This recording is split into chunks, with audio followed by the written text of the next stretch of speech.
लुटपाटमा संलग्नको प्रतिकार गर्ने सुरक्षा गार्डलाई भाटभटेनीले दियो 5 लाख पुरस्कार। शुक्रबार राजावादी प्रदर्शनकारीको एक समूह कोटेश्वर स्थित भाटभटेनी पुगेर लुटपाटमा संलग्न भयो। सो क्रममा लुटपाटमा संलग्न विरुद्ध प्रतिकार गरेर साहसिक प्रदर्शन देखाउने सुरक्षा गार्ड कृष्णप्रसाद पराजुलीलाई भाटभटेनी सुपरमार्केटले 5,01,111 रुपैयाँ पुरस्कार सहित सम्मान गरेको छ। बुधबार आयोजित एक कार्यक्रमका बीच भाटभटेनीले अर्का एक सुरक्षा गार्डलाई 51,000 रुपैयाँ सहित सम्मान गरेको छ।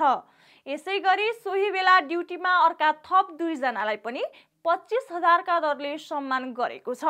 यसैगरी कर्मचारीहरूलाई सम्मान गरिएको थियो।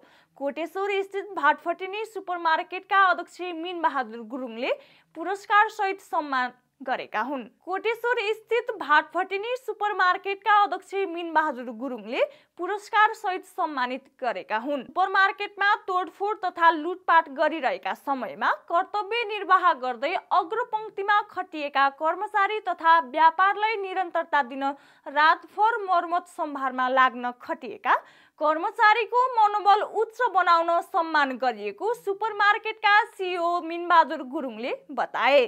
पुरस्कृत पराजुलीले लुटपाटमा संलग्नमाथि गरेको प्रतिकार अहिले सामाजिक सञ्जालमा भाइरल छ। दर्जनौं संख्यामा रहेका व्यक्तिहरूलाई उनले लिस्टीले कुट्दै भगाएको भिडियोमा देख्न सकिन्छ। उक्त घटनाका क्रममा करिब 80 लाख रुपैयाँ बराबरको क्षति भएको कम्पनीले जनाएको छ।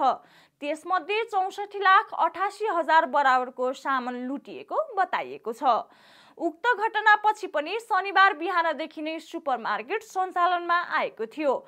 यसका लागि सरसफाई लगायत कर्मचारीले रातभर काम गरेका थिए।